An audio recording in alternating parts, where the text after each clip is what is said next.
yan, sabay-sabay tayong nanonood, nakikisayaw at nakikitawa sa paborito nating noontime show, ang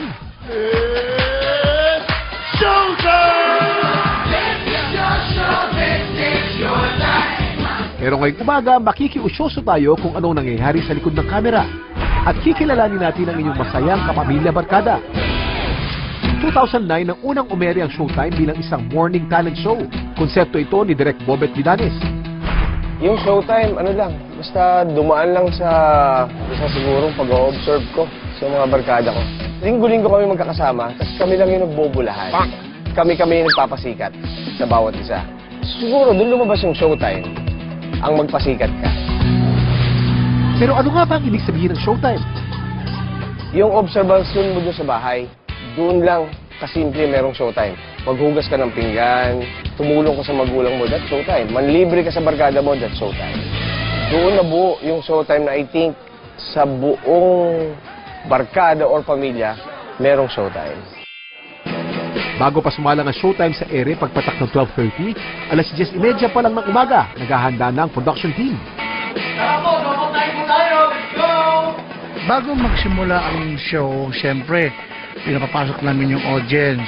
Binibriefing ko yung audience kung ano yung dapat gawin, kung ano yung mga mangyayari. At para mabuhay ang dugo at maging energetic ang madlang people, ang kumikiliti sa live audience ay ang makulit na floor director na si Mel Feliciano at crowd jester na si Jimmy Capulong. Ang Showtime is, siyempre, di ba, dapat masaya. So, kinakailangan namin mag-briefing 1 hour before the show. Yun. Saka mawala yung iya, madlang people. Kasi ano yun, dyan, tahimik ka namin hindi talaga ganun yan. Napapasayaw namin tao, napapakanta namin tao. Kinakailangan maganon mo sila para lumabas yung totoo, di ba? Kasama rin sa gimmick ng Showtime ang pasayawin ng madlang people tuwing nagbubukas ang programa. Bata man o matanda, hindi nagpapaawat sa paghataw. Salamat sa matyagang choreographer na si May Francisco. Kami ni Mel actually ang nag-isip ng dance step. Then the music came from DJ MOD. As normal people naman, hindi naman kaya kagad makuha ang isang dance prod. So, yun, tinuturuan namin sila bago mag-umpisa na show para bago mag-start yung show, alam na nila kung ano yung gagawin.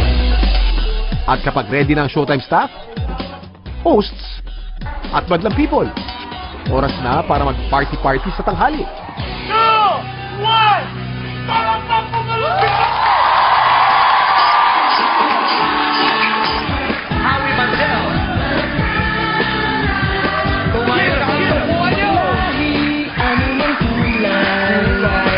Noong una, barkada, pasikatan lang.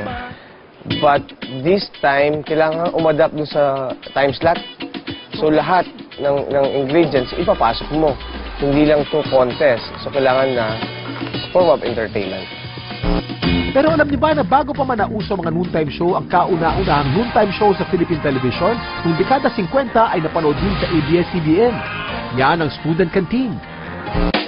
Sumikat naman ang 12 o'clock high noong dekada 70. At ang isa sa mga host nito ay ang UKG at DZMM anchor na si Ariel Ureta.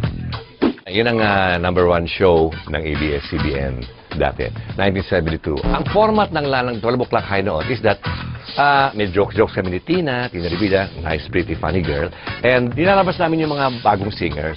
Doon naglabasan yung mga Hachi Alejandro, yung mga New Minstrels, yung mga Blico Puno, yung mga Basil Valdez. Tsaka nung araw nga pala, ang lunchtime show, 1 hour lang.